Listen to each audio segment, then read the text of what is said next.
trabajaremos los métodos de integración por partes. Para ello, comenzaremos con un problema inicial.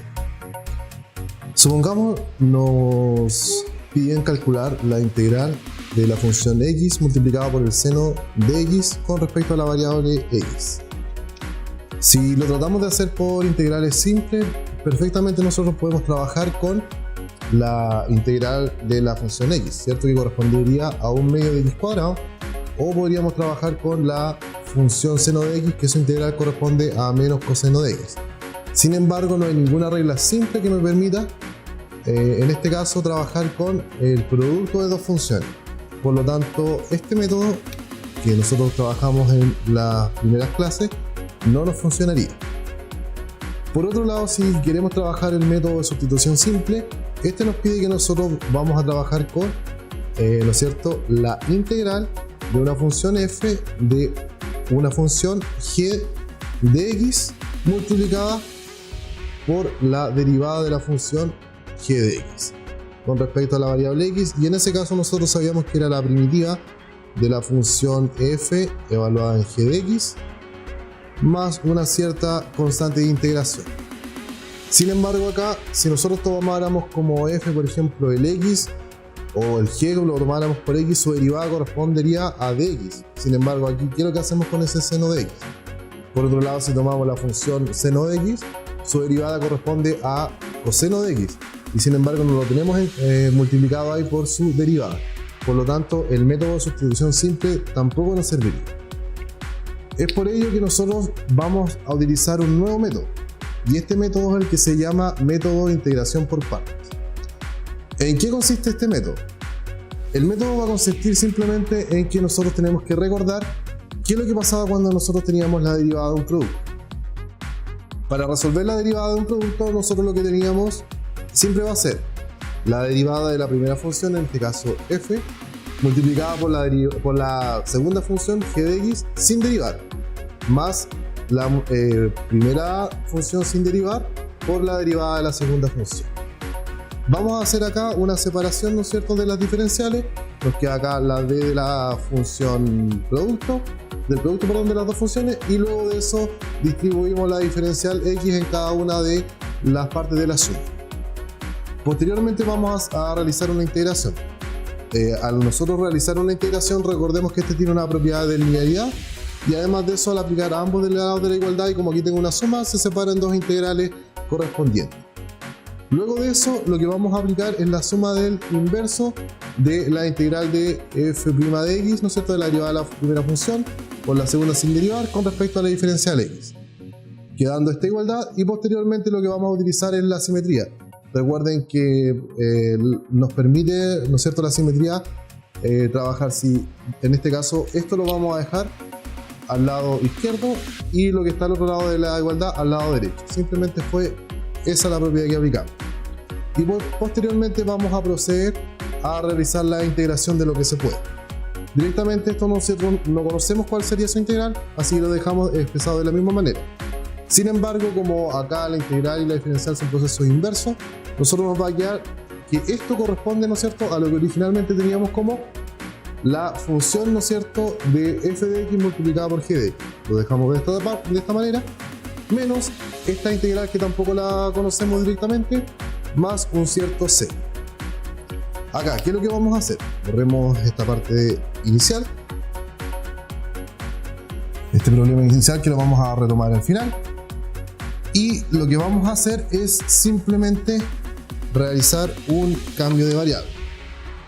Vamos a decir que en esa situación de ahí, vamos a decir que un u corresponde a la función f de x, y por otro lado vamos a decir que el v va a corresponder a la función g de x. Por lo tanto, si tenemos que u corresponde a la función f de x, la derivada de u va a ser exactamente la derivada de la función f, y si v corresponde a g de x, entonces la derivada de v corresponde a la derivada de g de x. Y posteriormente vamos a hacer el reemplazo acá, es decir, acá nosotros estamos diciendo que esto vale u, eso sería la derivada de v, ¿cierto? Eso completo. Eso nos faltó, perdón. La derivada de u sería f' de x con respecto a la variable x y la derivada de v g' de x con respecto a la variable x. Entonces eso sería v y acá nosotros también podemos hacer, esto corresponde a la derivada de la función u y esto corresponde, eso más eso corresponde a la derivada de la función u y esto corresponde a la función v y más la constante de integración. Luego si nosotros hacemos el cambio, nos va a quedar la integral de, acá teníamos u, por lo tanto va a ser la integral de u por la derivada de la función v, va a ser igual a multiplicar la función u por la función v menos la integral, ¿no es cierto?, que tenemos acá de la función v, o sea, aquí vamos a hacer una conmutatividad, vamos a poner primero la v multiplicada por la derivada de la función u y eso más la constante de integración c. Y esto es lo que se conoce como método de integración por partes.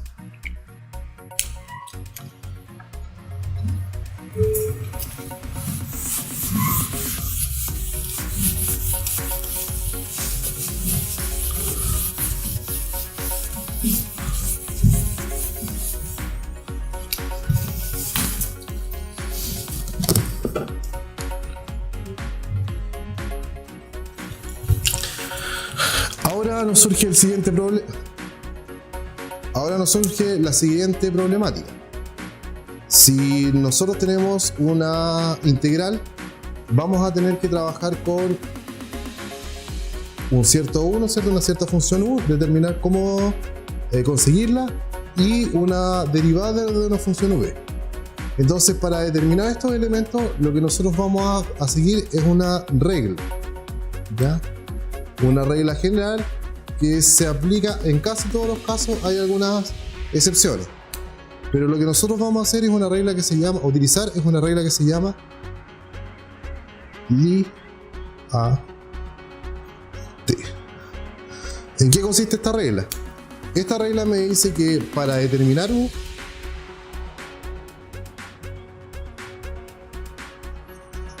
para determinar la función u, yo tengo que elegir en primer lugar el L corresponde a las logarítmicas, el I a las funciones inversas, el A corresponde a la función algebraica, el T a las trigonométricas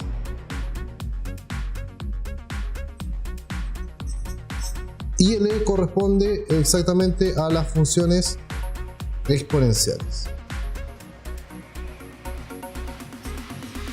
Es decir, si dentro de una integral cualquiera que yo tengo encuentro primero una logarítmica, esa la voy a utilizar como mi u. Si no hay una logarítmica pero hay una inversa, entonces la inversa es la que voy a tomar como el u. Si no hay ni logarítmica ni inversa, voy a proceder a utilizar una algebraica. Si no hay ninguna de estas tres, una trigonométrica, y si no hay ninguna de estas tres, entonces vamos a trabajar con una exponencial.